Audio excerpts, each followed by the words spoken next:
Bonjour à vous tous. Merci beaucoup d'être présents aujourd'hui pour cette masterclass sur start-up, petite ou moyenne entreprise ou grand groupe, que choisir. Personnellement, c'était une question que je me posais beaucoup quand je commençais à regarder pour des potentiels stages ou même mon premier travail. Donc, je pense que ça va être une masterclass très intéressante pour vous.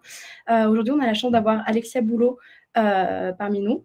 Elle va s'introduire brièvement ensuite, mais pour que vous compreniez un peu du coup le concept de masterclass, si c'est la première fois que vous en regardez une. L'idée, c'est que la première partie, on va juste avoir une conversation un peu informelle et informative en parlant du coup forcément du sujet mentionné. Et ensuite, ça sera un peu le moment où vous pourrez poser vos questions. Tout type de questions sont les bienvenues. En bas à droite de votre écran, vous verrez plusieurs petits émoticônes, notamment questions. Donc, du coup, vous serez en mesure là-dessus d'écrire vos questions et de voter pour dire quelles questions vous intéressent plus que d'autres pour que nous, on sache exactement lesquelles sont les plus... qui sont le plus intéressantes pour vous. Donc voilà, j'espère que vous êtes bien installés, confortables, avec de l'eau, un coca, un café, ce que vous voulez, et que vous allez trouver cette masterclass intéressante. À titre informatif, on est en train de l'enregistrer, donc c'est-à-dire que d'ici la fin de la session, elle sera ensuite disponible sur YouTube ou également sur votre calculateur, évidemment. Donc, s'il y a des informations qui vous ont manqué ou que vous souhaitez réécouter, ce sera l'occasion. Donc, bonjour Alexia, comment allez-vous? Bonjour, je vais très bien. Et vous? Oui, super, merci. Contente d'être là. Avant de s'attaquer aux questions qu'on a préparées, est-ce que vous pourriez un peu nous expliquer qui vous êtes, ce que vous avez fait, votre parcours professionnel et académique? D'accord. Alors, je m'appelle Alexia Boulot, j'ai 41 ans. En termes de parcours, j'ai fait une école de commerce dont je suis sortie en 2005. Et en fait, j'ai effectivement une carrière où je suis passée un peu par toutes les tailles d'entreprise. Donc, alors plutôt des entreprises françaises. Normalement, elles devraient parler à tout le monde. Donc, j'ai travaillé par période pour la SNCF, où effectivement, il y a une centaine de milliers de collaborateurs. Et j'ai aussi travaillé dans des startups où on était 3. Donc voilà, je fais du product management. Donc, je travaille dans le web. Et mon job, en fait, consiste à accompagner des équipes de développeurs, notamment pour organiser leur travail. En gros, l'idée, c'est à partir du moment où on a une idée, par exemple, de site e-commerce, l'idée, c'est de faire le lien, en fait, entre les différentes compétences qui travaillent sur le développement d'applications ou de sites Internet, que ce soit des compétences marketing ou des compétences business ou des compétences de design ou des compétences d'ingénierie. Et l'idée, en fait, c'est de rassembler le besoin, de le transformer, en fait, pour que l'équipe de développement puisse le comprendre et derrière développer un site Internet ou une application.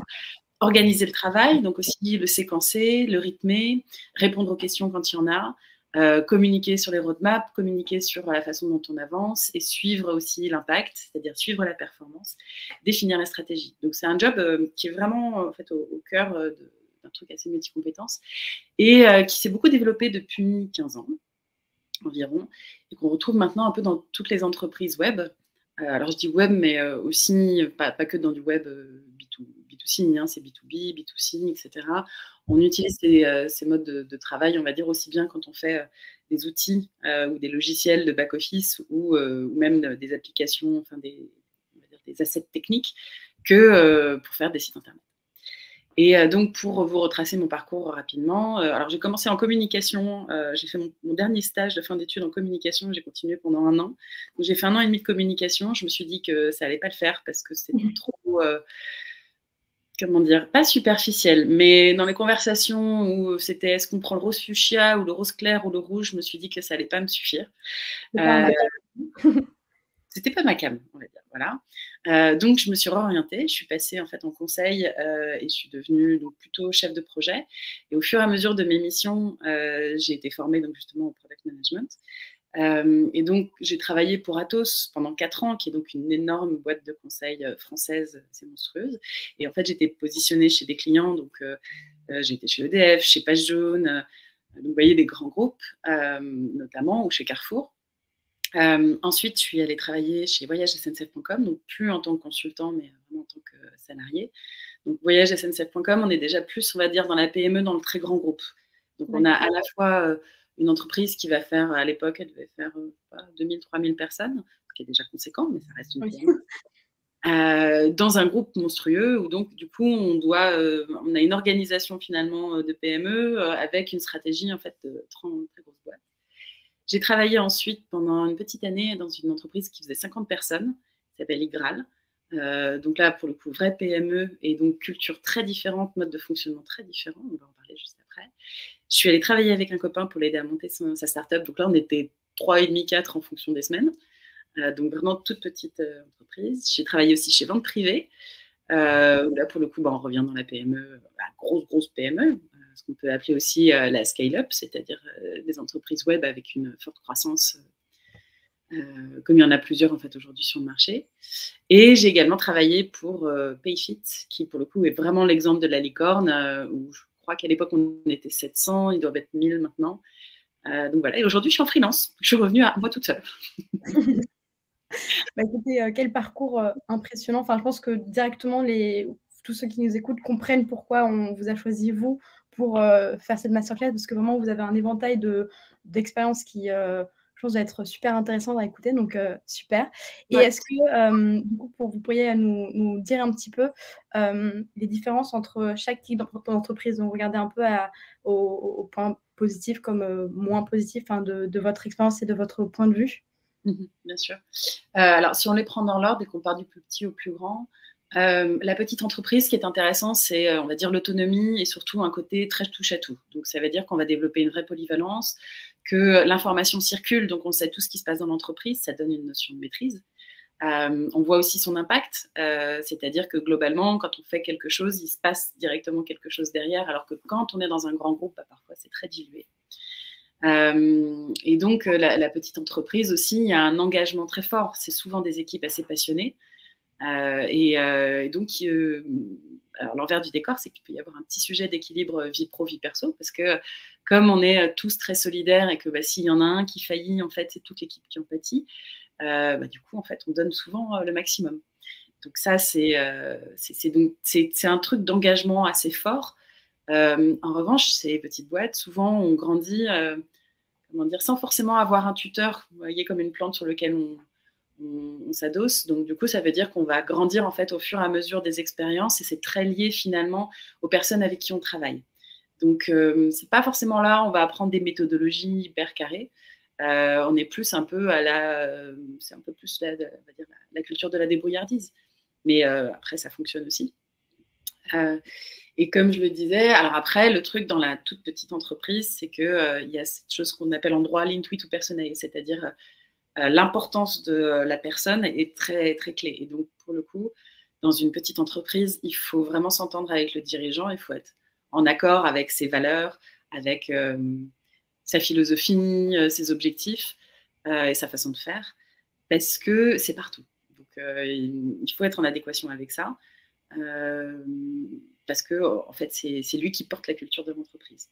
Donc, quand on passe des entretiens dans une toute petite entreprise, il faut vraiment que le fit avec le dirigeant soit fort. La moyenne entreprise, en fait, la différence, c'est qu'on est à un autre niveau de maturité du business. C'est-à-dire que dans la PME, dans la start-up, donc dans la toute petite entreprise, il y a un truc de survie. C'est-à-dire qu'on est vraiment en train de se dire, OK, il faut qu'on fasse tout ce qu'on peut pour grandir et donc il faut aussi être très adaptable parce que si une stratégie X ne marche pas, on n'a pas 6 mois en fait pour se demander si ça peut finalement fonctionner. Donc il faut changer de bord, etc.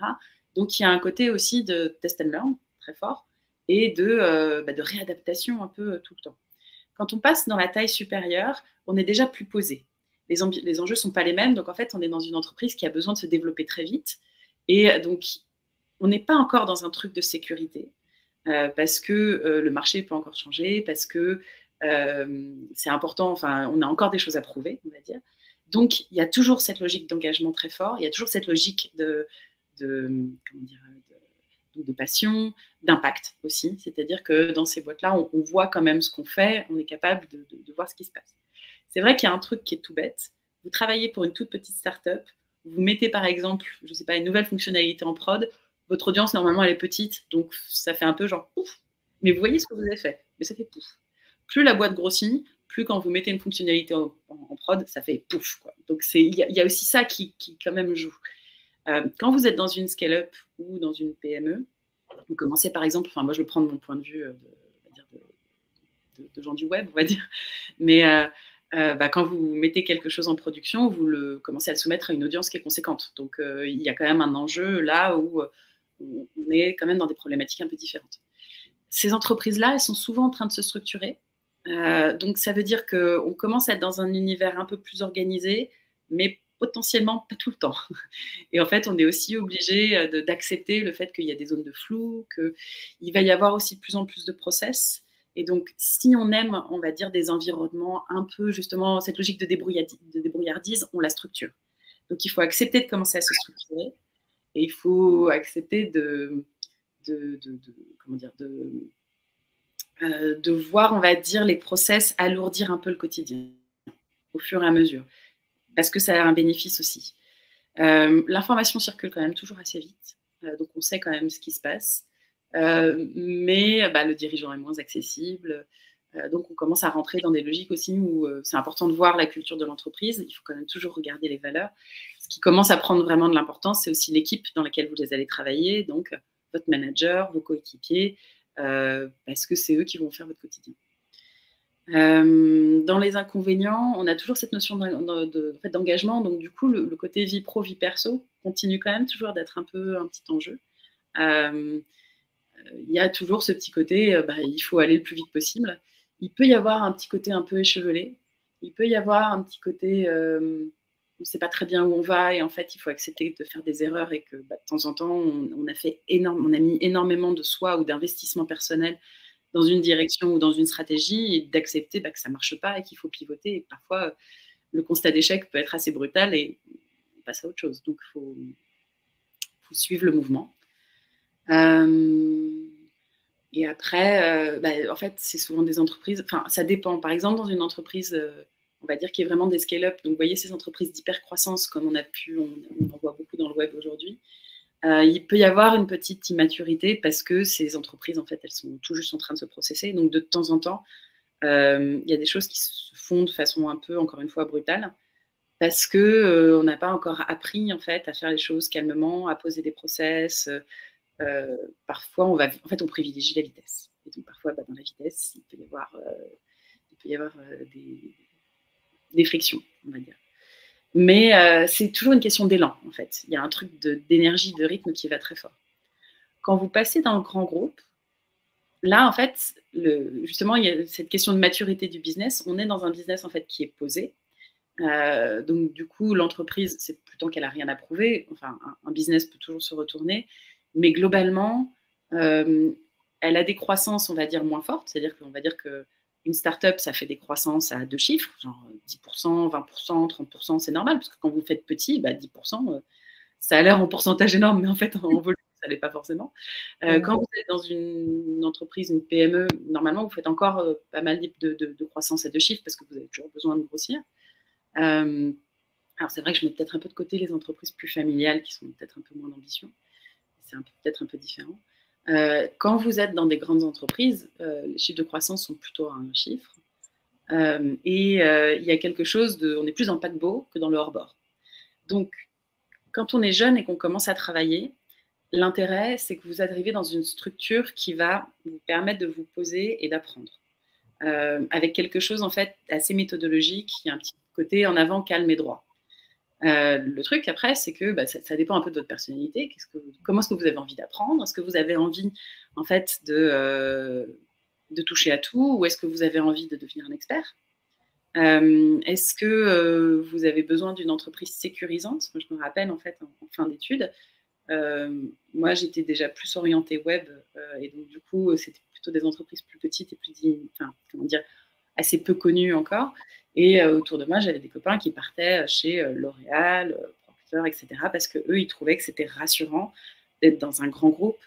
Et à vrai dire, ces entreprises-là, elles ont aussi potentiellement des process RH très structurés, beaucoup de formation, de s'assurer, on va dire, que les éléments bougent régulièrement de job pour pouvoir développer leurs compétences.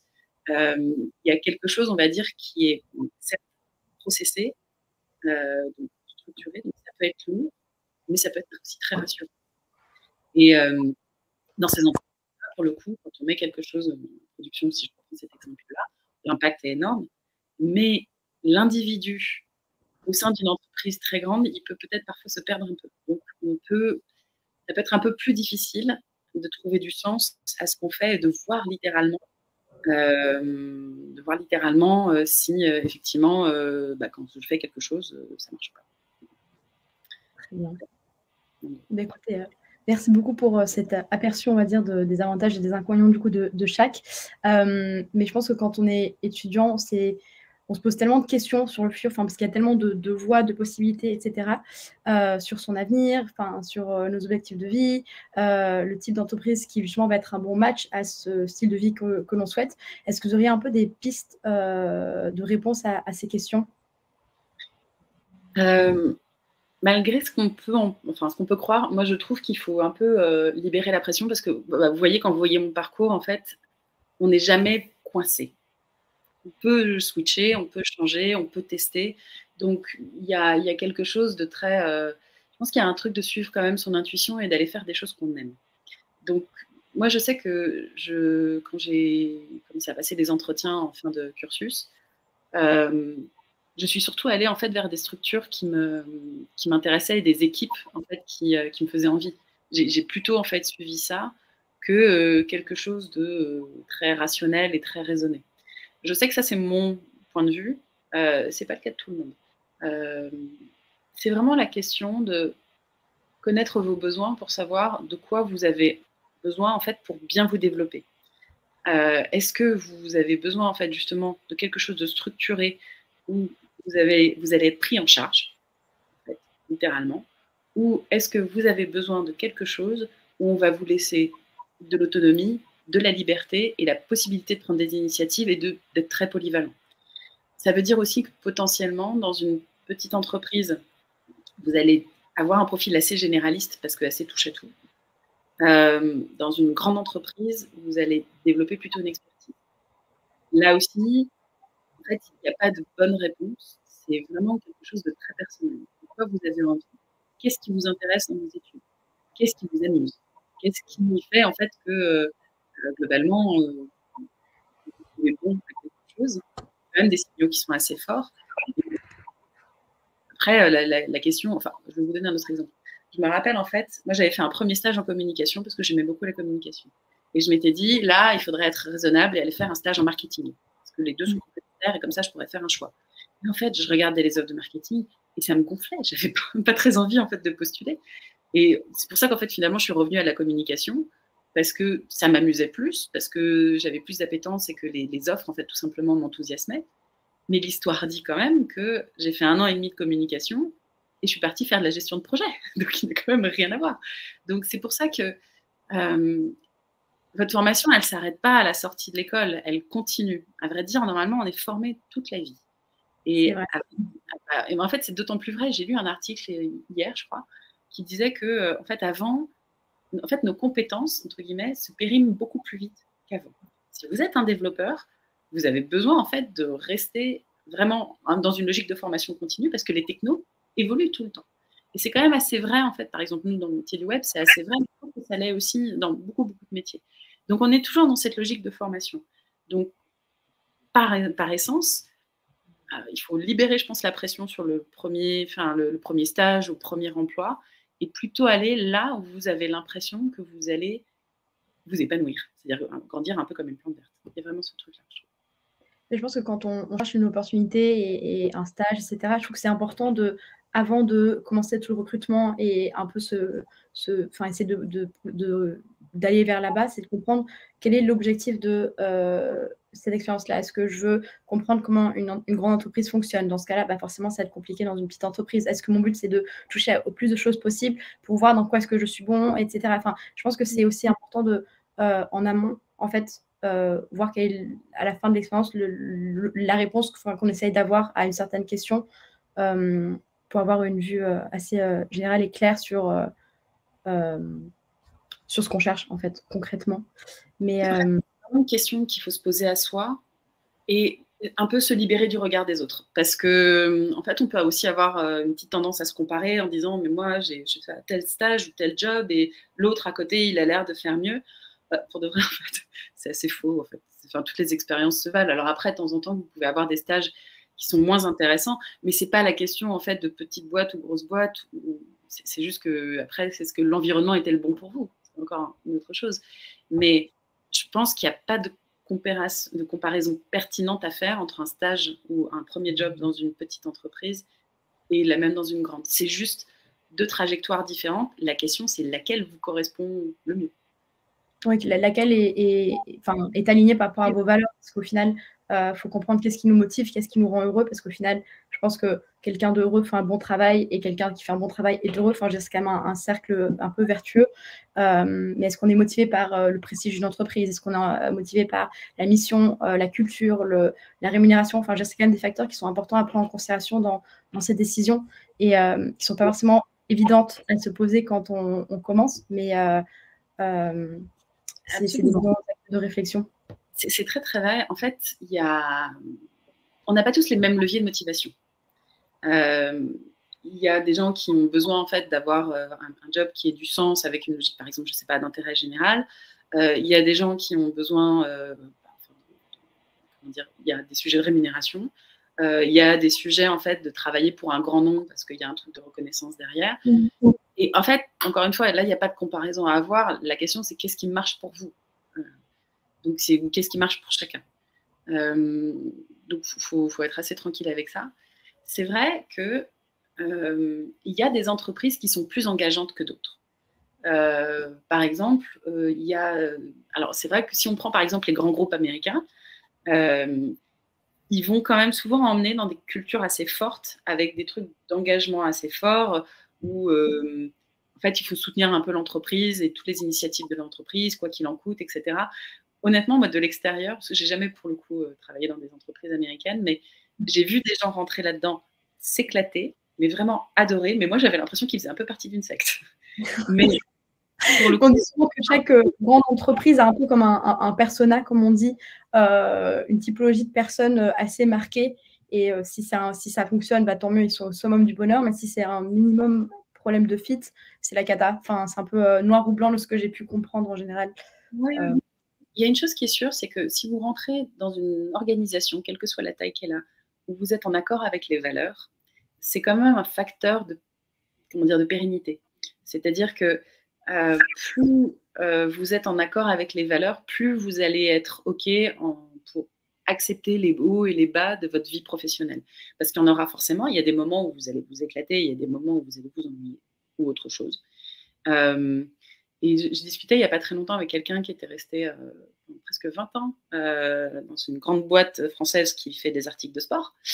Et en fait, elle expliquait très clairement qu'elle avait quitté cette entreprise juste pour des histoires de mobilité, etc., et de localisation géographique. Mais elle a fait plusieurs jobs dans cette énorme entreprise, parce que c'est vraiment, ça c'est l'autre avantage en fait de ces grosses boîtes, c'est qu'en fait elles ont quand même la possibilité de vous offrir des opportunités de carrière variables et des trajectoires en fait. Donc vous pouvez faire 2 ans sur tel projet, 2 ans sur tel autre, 2 ans sur telle fonction, 2 ans sur tel autre. Donc il y a, tout en restant dans un environnement en fait sécurisé, vous pouvez avoir presque plusieurs vies professionnelles, ce qui est hyper intéressant. Est-ce qu'une petite boîte n'arrivera pas à vous proposer? Ça, c'est sûr que, en fait, l'entreprise, vous allez grandir avec l'entreprise, ce qui est une chose, alors que l'entreprise qui est très grande, elle va vous donner plutôt des opportunités d'aller à droite, à gauche. Mais comme elle était très en accord avec les valeurs justement de cette entreprise, bah, elle y est restée donc 18 ans simplement parce que il y a des expériences qui sont très bien passées, d'autres qui étaient moins bien, mais elle avait une forme de confiance et on va dire, d'engagement dans l'entreprise qui a fait qu'elle a accepté les hauts et les bas, notamment les bas. Et ça, c'est intéressant quand même. Aujourd'hui, effectivement, on a quand même tendance à avoir des carrières vachement plus morcelées. Mais il y a encore des gens qui restent 10 ans, 15 ans dans les mêmes entreprises. Et c'est quand même souvent plutôt des grosses entreprises, pas systématiquement du tout. Mais pour moi, je pense que ce facteur-là, il est assez lié à une question de valeur et aussi de ce que l'entreprise donne. C'est-à-dire que moi, les gens que je connais qui sont restés souvent dans ces structures-là, sont des entreprises qui forment, qui s'occupent de la gestion de carrière, qui soigne quand même un petit peu ses employés et qui travaille vraiment sur la notion de rétention. Ce qui n'est pas toujours le cas de toutes les entreprises. Je ne suis pas sûre que le web sache très bien faire ça. D'accord, je vois très bien. Et d'après vous, du coup, en début de carrière, quel est le meilleur choix à prendre? Donc, vous commenceriez, vous, par quel type d'entreprise? Comme je vous l'ai dit, en fait, moi, je trouve que ça dépend énormément de ce dont vous avez envie et de ce dont vous avez besoin. Moi, j'ai vu des gens, on va dire, partir vraiment dans des toutes petites structures et s'éclater, mais vraiment s'éclater parce que ça correspondait à quelque chose, une curiosité intellectuelle, un besoin de polyvalence, un besoin de pousser en fait les limites. Des gens aussi qui avaient énormément d'énergie. Mais je connais aussi d'autres gens qui auraient commencé dans ces structures-là, ils auraient été très malheureux parce que très insécurisés, parce qu'ils ne se seraient pas sentis assez accompagnés. Donc, ça peut peut-être dépendre, peut-être qu'on peut dire que ça dépend d'un niveau de confiance en soi. C'est sûr qu'encore une fois, une entreprise structurée, qu'elle soit moyenne ou grande, vous apportera plus de prise en charge qu'une toute petite. Une toute petite, il y a un truc d'autonomie. On a besoin que vous soyez autonome vite. On a besoin que vous preniez des initiatives vite. Donc, c'est plutôt des profils assez entrepreneuriaux. Après, qu'est-ce qui vous qualifie? C'est un peu, plus c'est Platon ou Socrate qui disait ça, mais il y a un petit côté connais-toi toi-même. Ouais, c'est plus un peu cette métaphore que mes parents me disaient souvent. Ils disaient il y a toujours deux types de personnes. Il y a ceux qui vont te pousser dans une piscine et t'apprendra à nager dedans pour te sauver. Et il y a ceux qui vont t'apprendre en amont et une fois que tu seras prêt à nager, ils vont te mettre dans une piscine. Et je pense qu'une startup, c'est plus vous êtes poussé dedans et il faut se débrouiller parce qu'il n'y a pas le temps, on n'a pas le droit vraiment à l'erreur concrètement, contrairement à une structure plus grande, plus formalisée, on va dire, où ils expliquent, il y a le training, il y a la formation, il y a le côté un peu mentor aussi, qui vont vous former de sorte à ce que vous commenciez à vraiment prendre action lorsque vous êtes prêt, entre parenthèses. Du coup, ça dépend aussi de ce qui stimule et ce qui colle à chaque profil, comme vous le dites.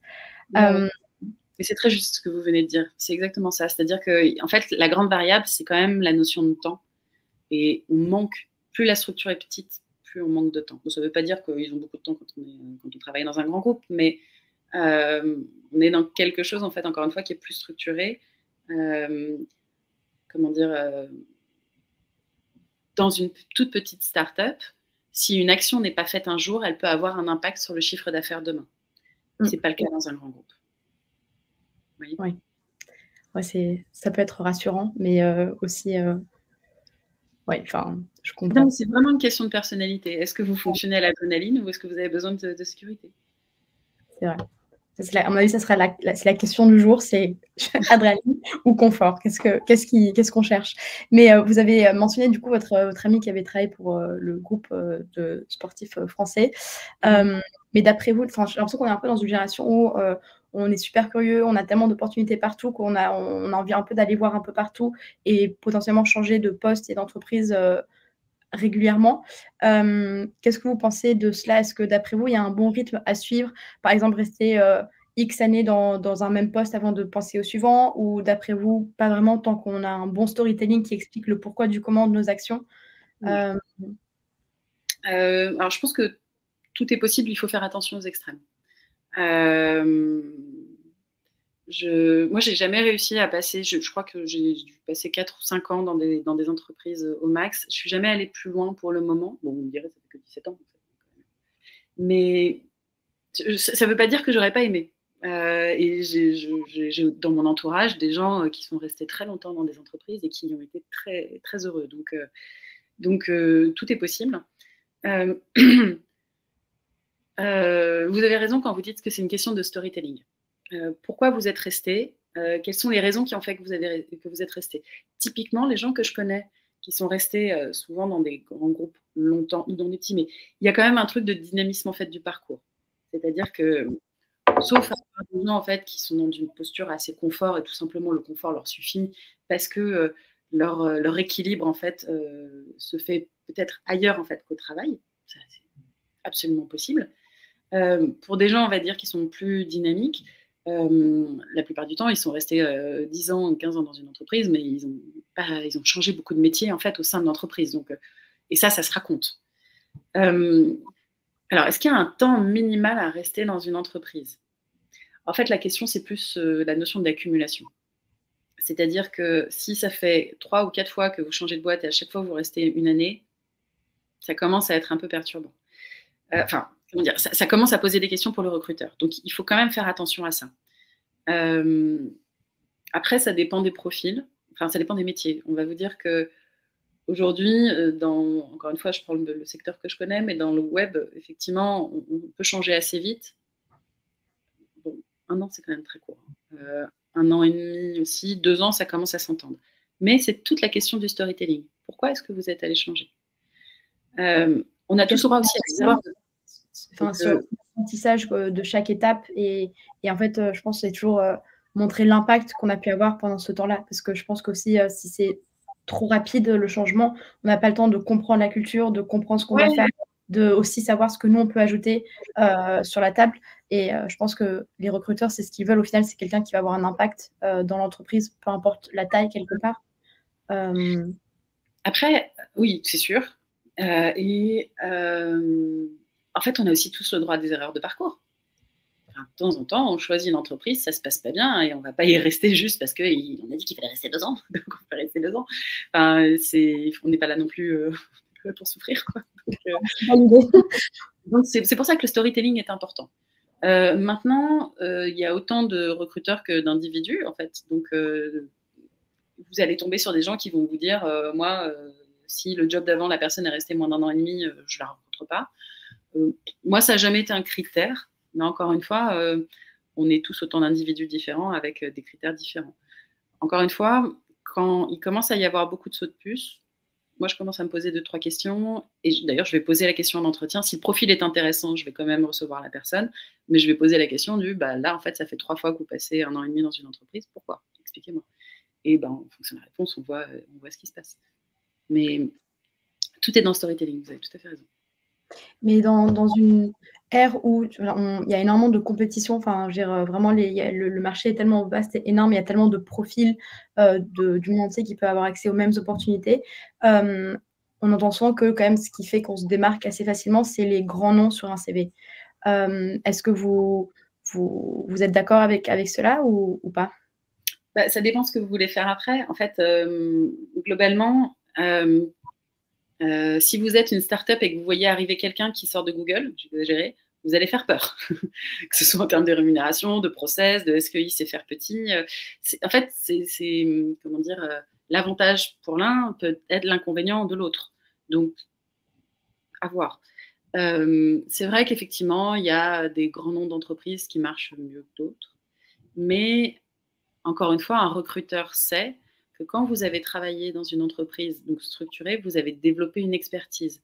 S'il cherche des profils en fait touche à tout, des profils entrepreneuriaux, il va être intéressé en fait par des gens qui sont passés par des plus petites entreprises. Je vais vous donner un exemple.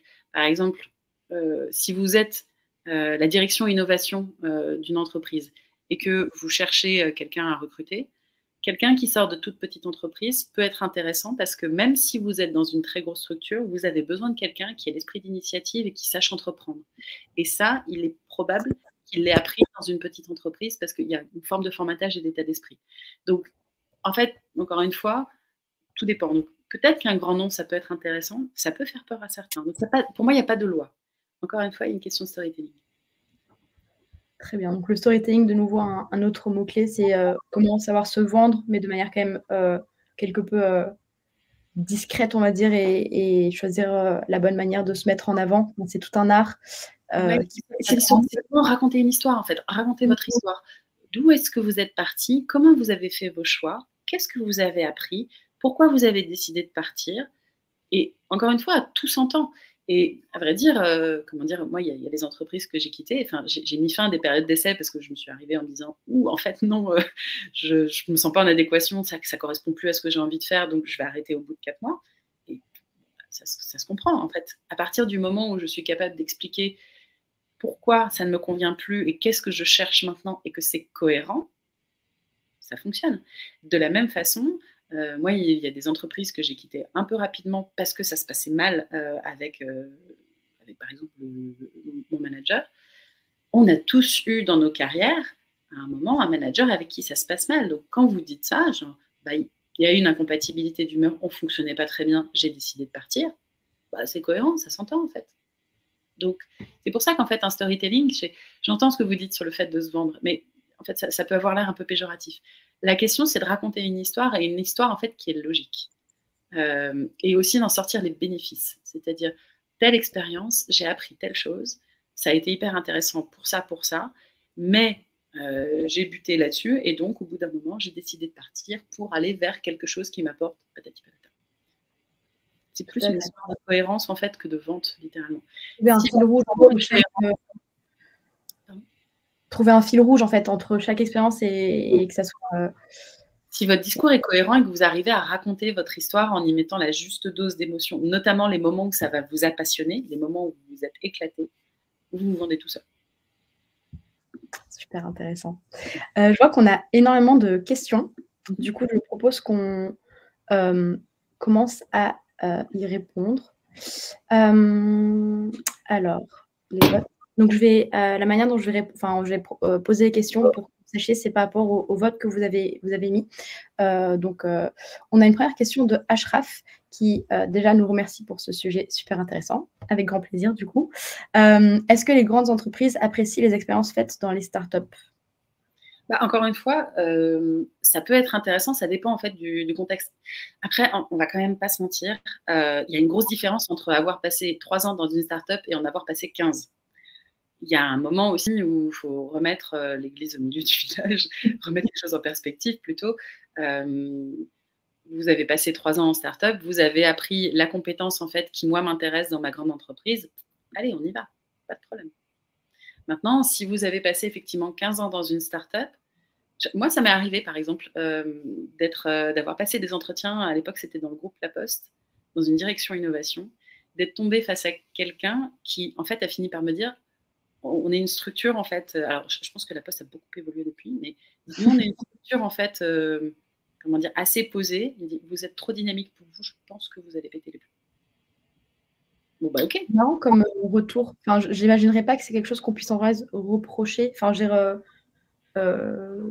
mais c'est intéressant que ce soit quelque chose qui était vu comme... En fait, c'est une question, encore une fois, d'adéquation entre l'individu, sa personnalité, son expérience et la structure. Donc, vous pouvez être... encore une fois, si vous avez acquis, on va partir sur un sujet complètement différent. Par exemple, vous avez toute une expérience en fait en négociation de gros contrats juridiques et vous avez appris à faire ça dans une start-up. Potentiellement, vous pouvez intéresser une énorme entreprise comme Accenture, tout simplement parce que c'est une compétence, par exemple, une alliance entre un savoir-faire très technique juridique et une capacité de savoir-être de négociation.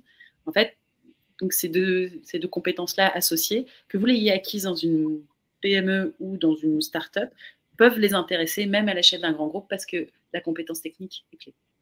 Vous voyez, par exemple, même façon, si vous êtes sur un métier technique, comme par exemple du développement informatique, en fait, on va plutôt vérifier si vous êtes à même d'accepter. Enfin, dans une start-up, en fait, il y a une logique de souplesse. C'est sûr que d'agilité, hop, on fait ceci, demain on fait ça, l'information, encore une fois, circule. Est-ce que vous êtes d'accord pour être dans une entreprise qui va prendre plus de temps pour prendre ses décisions? Mais à part ça, en fait, votre compétence, elle reste la même. Enfin, vous voyez, il y a aussi ce sujet-là de la compétence technique, du savoir-faire, qui, en fait, ne dépend pas forcément de l'entreprise ou de la taille de l'entreprise. Encore une fois, après, la question, c'est votre adaptabilité.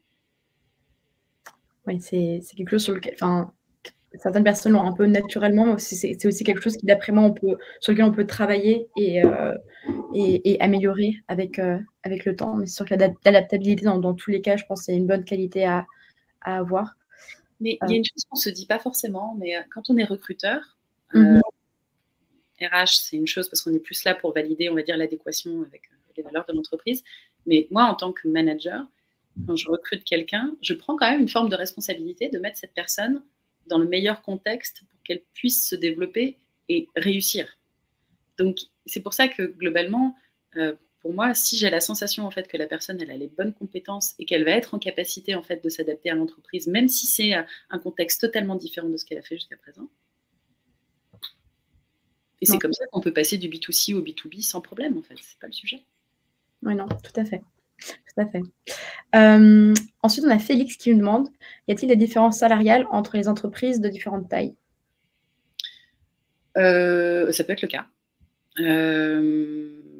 Ça peut être le cas. Après, en fait, ça fonctionne avec des grilles de salaire. Alors là, j'aurais pas de réponse toute faite, mais moi, j'ai surtout vu des différences de salaire, notamment entre le B2C et le B2B, dans mon secteur, encore une fois. Mais parce que parfois, le B2B a peut-être besoin d'être un peu plus appelant que le B2C, parce que peut-être un peu moins sexy. Les gens qui nous écoutent et qui ne sont pas dans tout ce qui est commerce et qui peut-être sont plus familiers avec les termes B2B et B2C. B2B, donc c'est de business à business, donc c'est sans passer par le client final, alors que le B2C, c'est le business au client final en tant que tel. Et après, en fonction des tailles de l'entreprise, bah, c'est sûr qu'une startup ne peut pas pouvoir payer comme un grand groupe parce qu'elle a les reins moins solides. Maintenant, de temps en temps, elle va investir parce qu'elle sait qu'elle a besoin de cette compétence particulière et faire en sorte de pouvoir offrir un salaire qui soit aussi appelant en fait qu'une grande entreprise. Les grandes entreprises aussi, parfois, en fait, c'est une logique de grille, donc on n'a pas forcément beaucoup de souplesse. Donc, je ne dirais pas de choses radicales là-dessus. Et je pense que comme tout, l'idée, c'est de savoir si c'est justement payé, par exemple, donc faire ses recherches sur des compétiteurs, sur comment ça se passe, etc. Et ne pas hésiter à challenger, en fait, le recruteur quand il vous parle du salaire. C'est OK, pourquoi? Parce que comparativement à cette entreprise-là, je vois qu'eux, ils payent comme ça. Donc, des fois, il y a des explications, des fois moins. Et c'est des choses que je pense vous pouvez, sur lesquelles vous pouvez vous renseigner assez facilement. Donc voilà. Ensuite, on a Inès qui demande: être jeune et commencer dans une start-up, est-ce risqué, sachant que l'on n'a pas vraiment d'expérience et qu'il faut apprendre sur le tas? Ça dépend vraiment de ce dont vous avez envie. Moi, je pense pas. Je pense que, en fait, commencer dans une start-up, si moi, recruteur, un profil qui sort de start-up, c'est quelqu'un, en fait, qui est hautement adaptable, qui est engagé. Alors, si l'expérience s'est bien passée, si elle a été concluante, qui va être débrouillard, qui va être polyvalent. Donc, c'est des profils en fait qui peuvent être vraiment intéressants. Donc, encore une fois, tout dépend du poste, mais pour moi, encore une fois, commencer en fait en start-up, je pense que ça a du sens. Après, faites attention à la santé économique de l'entreprise, parce qu'en ce moment, il y a ce sujet. Enfin, est-ce que l'entreprise a bien les reins solides? Oui. Mais outre ça, non, moi je pense que ça peut être des profils très intéressants. C'est souvent aussi des gens qui sont très curieux, qui ont envie d'aller regarder à droite à gauche. Donc, non, moi je pense que ça peut être une très bonne idée. Moi aussi, d'ailleurs. Ensuite, Lucie nous demande: auriez-vous des conseils pour les entretiens pour s'assurer que les valeurs de l'entreprise s'accordent avec les nôtres?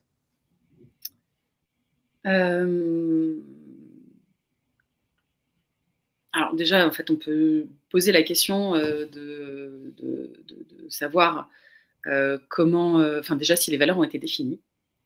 C'est quand même souvent le cas dans des entreprises assez structurées, voire même en fait dans les grilles d'entretien, ils remettent toutes les différentes valeurs et ils regardent votre adéquation en fait finalement dans le discours avec vos valeurs. Si vous avez des doutes, ça peut valoir la peine de poser des questions sur des situations un petit peu compliquées. Genre, j'en sais rien moi, si par exemple, il y a telle chose qui se passe pas très bien, comment est-ce que vous réagissez?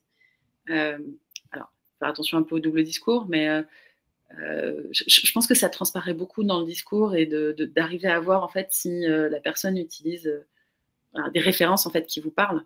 Il faut en fait, je vais retourner la question différemment. Est-ce que vous avez conscience des valeurs qui sont importantes pour vous? C'est quand même un peu ça le sujet la plupart du temps, parce que la plupart du temps, les entreprises, elles vont vous donner des valeurs qui sont assez classiques, on va dire. Est-ce que vous avez conscience de ce qui est vraiment clé pour vous? Est-ce que vous êtes quelqu'un qui est plus dans une logique de performance et qui va avoir envie d'être challengé pour dépasser ses limites, aller plus loin et qui donc va être intéressé par une entreprise qui va être un peu pushy? Ou est-ce que vous êtes quelqu'un qui avait besoin d'une entreprise très bienveillante, qui va faire attention à ses salariés et qui est dans une logique de dialogue très poussée? Mais demandez les valeurs de l'entreprise, la plupart du temps, elles existent. Et puis aussi, je pense qu'en entretien, enfin, c'est une question que moi j'avais posée qui m'avait répondu plusieurs fois à ces demandes que je me faisais. C'était quelle est, d'après vous, la valeur la plus importante parmi toutes ces valeurs-là et pourquoi? Donc, parce que forcément, il y a en général 4, 5, 6 valeurs qui sont toujours assez similaires quand même. Mais le fait de demander pourquoi et laquelle vraiment sort du lot, je trouve que c'est assez un indicateur assez intéressant dans ce genre de scénario. Donc, voilà. Après, faites attention aussi à une chose, il y a les valeurs de l'entreprise et il y a votre manager. Et il y a vraiment un sujet quand même pendant les entretiens. Faites attention en fait à tous les signaux, enfin, est-ce que vous avez envie de travailler vraiment avec cette personne ou pas? Si vous la trouvez pas forcément très avenante ou un peu dure ou un peu sèche, etc., faites attention parce que ce sont autant de signaux faibles qui sont importants à prendre. Et en fait, dans le quotidien, en tout cas au début, notamment quand on est en début de carrière, c'est quand même des choses qui sont importantes. Non, tout à fait. C'est aussi après, hein. Mais globalement, il faut arriver à dissocier. Il y a quand même la notion de la valeur de les valeurs de l'entreprise, c'est une chose. Et après, ceux qui vont en fait faire votre quotidien. Et là, une question de personnalité. Oui, tout à fait. Ensuite, on a Mathias qui demande « Bonjour, quel type d'entreprise nous permet d'évoluer au sein de celle-ci le plus vite possible ?» Ça dépend de nous. C'est une question de dynamique en fait que de format. Il y a des entreprises en fait qui ont vraiment une politique RH, alors plutôt structurée. Des grosses entreprises qui ont une politique RH en disant on va vous faire changer en fait de poste régulièrement et ça vous pouvez le demander dès l'entretien.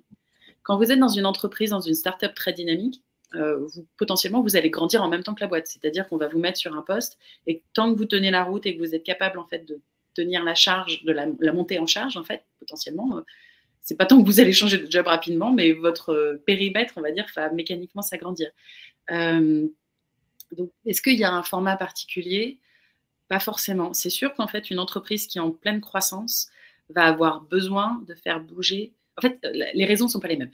Une entreprise qui est en pleine croissance, donc une petite entreprise ou une entreprise en hyper-croissance, par exemple, elle va avoir besoin en fait de repositionner régulièrement les gens dans l'entreprise pour gérer des nouvelles problématiques, pour gérer des sujets, on va justement de croissance ou de coûts ou de process, etc. Mais donc elle va avoir besoin en fait de faire bouger un petit peu son organisation régulièrement. Une grosse entreprise en fait, elle va s'occuper de la, on va dire, carrière professionnelle de ses salariés plutôt dans une dynamique de rétention. Vous voyez, donc il y en a une qui est un peu en mode survie à base vite, et une autre qui est là genre alors je veux te garder parce que je sais que tu vas être intéressant et que plus tu restes dans la boîte, plus tu connais le métier, plus ton expertise va m'apporter, plus tu vas apporter de valeur. Donc du coup, je te mets un peu dans une logique de parcours et je te cultive un peu comme une petite plante que je mets sur un tuteur et je grandis le tuteur régulièrement. Les dynamiques ne sont pas les mêmes. Et est-ce que, d'après vous, de ce que j'ai pu remarquer, une startup, on va dire, investit plus dans la personne par rapport au match de personnalité et de manière d'opérer basé sur la culture, alors qu'un grand groupe, ça va plus être les compétences, les hard skills, comme on dit, donc leurs connaissances simples et dures. Est-ce que vous êtes d'accord avec cela ou pas?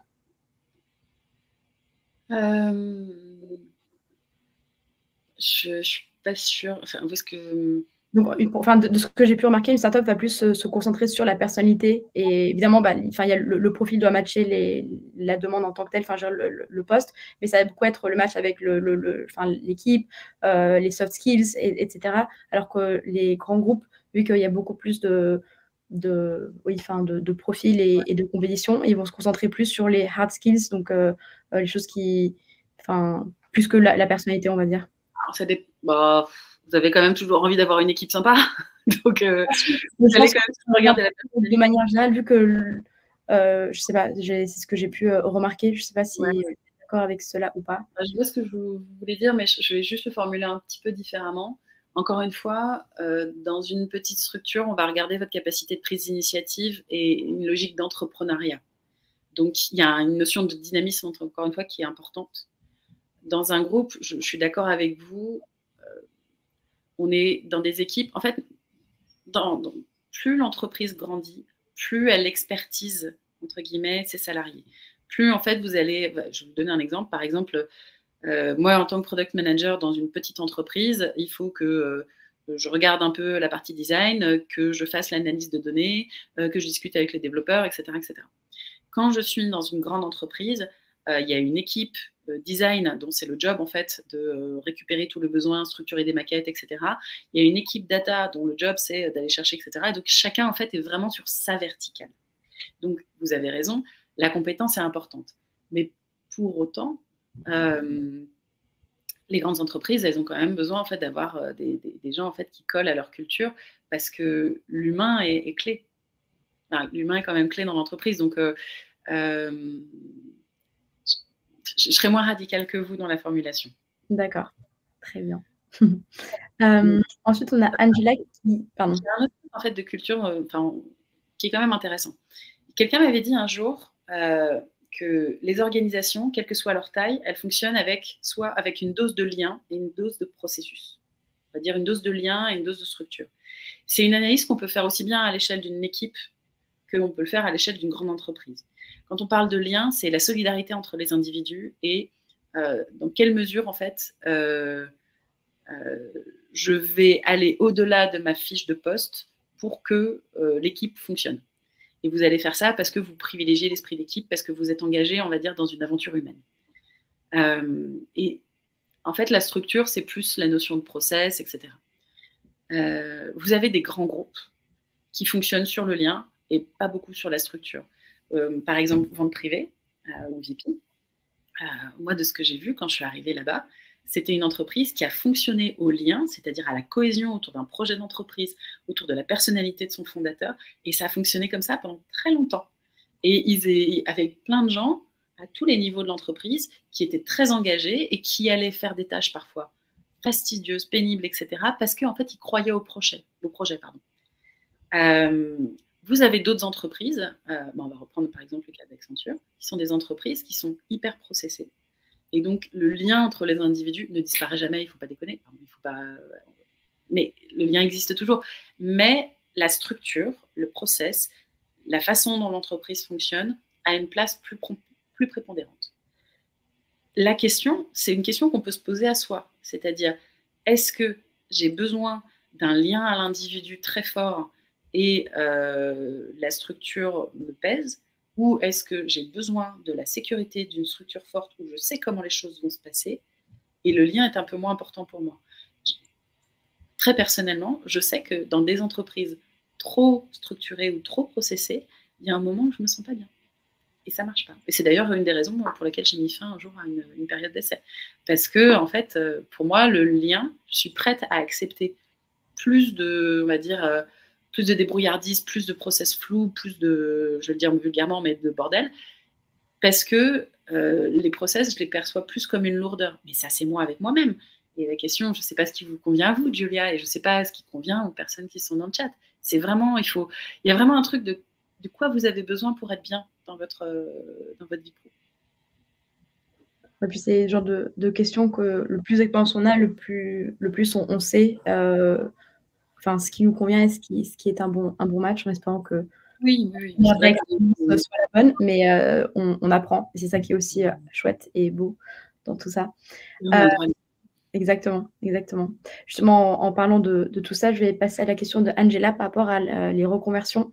Vers quelle entreprise se tourner pour obtenir notre chance de débuter dans le domaine choisi face à un nombre infini de recruteurs qui cherchent des expérimentés?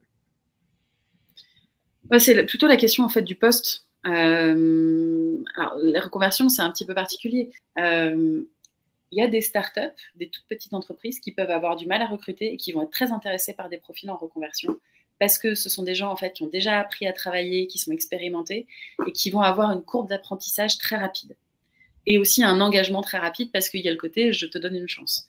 Donc les profils en reconversion, ça peut très bien marcher, on va dire, dans une petite entreprise. Dans un grand groupe, ça peut être intéressant aussi d'avoir des gens en reconversion, mais en fait, la question, c'est le poste sur lequel vous positionnez. Il faut peut-être accepter de repasser sur quelque chose de plus junior pendant un temps pour reprendre le temps d'acquérir l'expérience qu'on n'a pas encore sur ce métier en particulier. Et après, ça peut être intéressant, par exemple, d'aller dans des entreprises où on accepte de prendre un poste assez junior, même si ça fait par exemple 10 ans qu'on travaille, tout en disant je sais quand même que moi, est-ce qu'on peut se parler d'une évolution quand même rapide après? Et de se dire, je prends un poste plus jeune parce que je sais qu'il faut que je me rôde, que j'apprenne vraiment le job, c'est-à-dire que je l'ai peut-être appris en théorie, maintenant il faut que je le mette en pratique, mais globalement, je sais que les réflexes, je vais les acquérir en 3 à 6 mois. Est-ce qu'on peut imaginer que si le contrat est rempli de mon côté, du vôtre, vous me fassiez évoluer vers quelque chose d'intéressant assez rapidement? J'ai eu plusieurs exemples dans mon entourage de gens qui ont accepté ça, c'est-à-dire dans une logique de reconversion, de repartir d'un peu plus bas, tout en ayant dit, OK, mais est-ce que les portes sont ouvertes pour la suite? Et dans des groupes assez conséquents. Donc concrètement, mettre ses cartes sur la table dès le début en expliquant tout ça.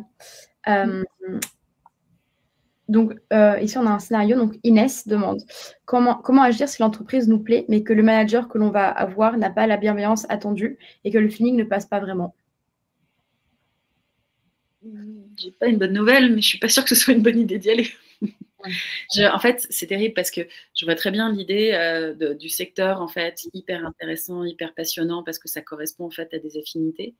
Mais en fait, alors après, encore une fois, c'est très personnel, mais le manager, c'est quelqu'un en fait qui va colorer votre vie de tous les jours.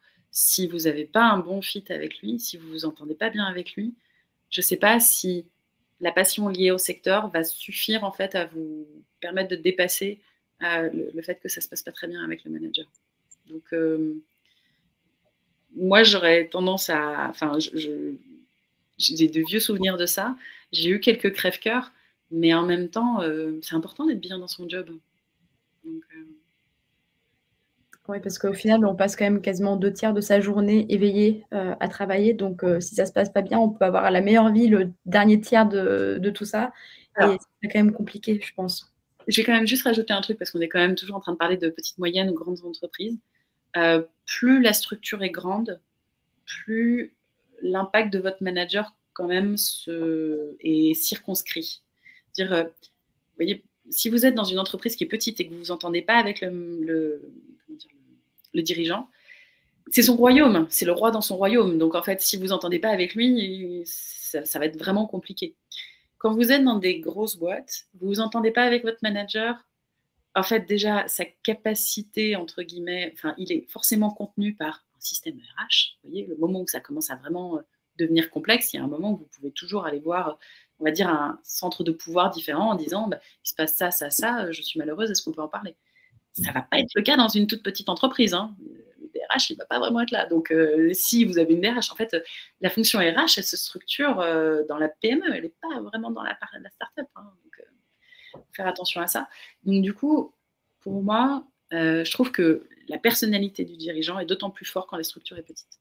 Elle est un peu moins clé dans une grande entreprise, mais globalement, si vous signez pour un job avec un manager que vous ne sentez pas, j'espère pour vous que vous allez changer de manager assez rapidement. Oui. Bonne chance, Inès, du coup, dans cette décision. C'est pas évident comme scénario. Ouais. D'accord. On a ensuite une question de Fischer, enfin un commentaire du coup qui dit « Il y a aussi la notion de réseau, de recrutement interne et de salaire qui sont souvent plus avantageux dans des grands groupes. » Du coup, Alexia, quel est votre point de vue par rapport à tout le côté réseau et à quel point est-ce que votre réseau vous a aidé dans votre carrière? Est-ce que oui. Alors, c'est sûr effectivement que les grandes entreprises fonctionnent un peu comme les grandes écoles et que quand vous êtes un ancien de, je sais pas, Microsoft, Google, machin, etc., vous avez accès déjà à un nombre de gens assez conséquent et ça vous donne accès à un réseau. C'est vrai. Et ça peut avoir une force et c'est vrai aussi que ça peut vous aider à négocier des salaires dans les entreprises d'après. Moi, j'ai pas été forcément dans ces entreprises-là. Mon réseau, je l'ai plus construit en fait en fonction de mes affinités ou des gens avec qui j'ai bien travaillé, quelque chose qui est plus classique et on n'est pas dans cette logique un peu de promo ou de, enfin, comment dire, ou un peu de communautarisme, je veux dire, même si le terme est beaucoup trop fort. Mais après, est-ce que mon réseau m'a permis de trouver des jobs? Probablement, mais j'ai pas d'exemple latent ou comment dire. Si, c'est vrai, probablement que c'est vrai, mais ça n'a pas de lien avec la taille des entreprises. C'est juste des rencontres en fait professionnelles ici ou là. Vous voyez, par exemple, là aujourd'hui, je travaille pour l'administration publique. La personne qui m'a fait rentrer dans ce système-là, enfin dans cette logique-là, est quelqu'un qui n'était pas du tout, on n'était pas du tout dans la même entreprise. C'est une rencontre professionnelle. Dans une entreprise, on était toutes les deux consultantes de 2 boîtes différentes. Donc, vous voyez, c'est plus des questions de réseau. Donc, en fait, vous constituez votre réseau tout le temps, à chaque fois que vous êtes en interaction avec d'autres personnes. La taille de leur... Alors, effectivement, vous êtes dans une énorme entreprise type Microsoft, bah, vous allez avoir un réseau, vous allez avoir accès à plus de gens. Mais les entreprises, en fait, on est dans des interactions perpétuelles, souvent aussi avec l'extérieur. Donc, à vous de les développer. Et si ça ne vous suffit pas, vous pouvez sortir et aller dans des réunions professionnelles, genre des meet-up, etc., où des gens d'une même compétence se rencontrent. Et ça aussi, ça va forger votre réseau. Super. On va prendre la dernière question. Donc, je suis désolée pour tous ceux qui ont posé beaucoup de questions. C'est super chouette de voir que vous étiez aussi intéressés par ce que Alexia nous disait. Mais du coup, la question est la suivante. Avez-vous eu des doutes sur ce qui vous motivait et sur ce que vous aimiez faire? Oui. En fait, j'ai changé surtout régulièrement. Je sais pas, enfin moi j'ai pas eu une épiphanie à la sortie de l'école en me disant c'est ça que je veux faire. Vous voyez, bah, par exemple, j'étais partie sur la communication et comme je vous le disais au tout départ, au bout d'un an, même peut-être un peu moins, je me suis dit c'est sympa, mais en fait ça va pas me suffire. Donc, et en fait, je crois que j'ai eu vraiment une première intuition d'un truc qui m'intéressait beaucoup. Ça devait être au moins 3 ou 4 ans après avoir commencé à travailler, quand j'ai commencé à faire de l'innovation, où je me suis vraiment éclatée. Et là, je me suis dit, ah, mais c'est ça que j'ai envie de continuer à faire. Et du coup, derrière, je suis allée chercher un job en innovation et j'ai fait ça pendant 4 ans. Puis après, j'ai commencé à faire du management et je me suis rendu compte que j'adorais faire du management. Donc, je suis partie sur des sujets plus de management. Donc, en fait, on évolue dans notre carrière et nos moteurs, en fait, sont pas les mêmes au fur et à mesure. On découvre d'autres choses, on se renouvelle tout le temps. Parce qu'autrement, si on fait le même métier de 22, 23 à 64, ça va être très long. Donc, en fait, on se renouvelle tout le temps. Donc, après, est-ce que j'ai eu des doutes? Bah oui, parce que comme toute carrière professionnelle et comme la vie, en fait, on a des hauts et des bas. Il y a des moments où on passe par un doute et par des doutes, on peut avoir des vraies remises en question. Parfois, en fait, quand on n'est plus en adéquation avec l'entreprise ou le contexte, vous voyez, par exemple, moi, le moment où je suis sortie du conseil, j'étais en mission, j'avais des trajets très longs, ça se passait pas très bien, etc. Je me rappelle d'un jour où le réveil a sonné à 6 h du matin parce qu'il fallait que je me lève très tôt. J'ai regardé le plafond pendant 1 heure en me disant ça va plus le faire là, c'est vraiment plus possible. Et en fait, ça a été un déclencheur et en fait, au final, j'ai changé très vite après ça parce que bah, c'était fini, ça m'amusait plus et ça ne marchait plus.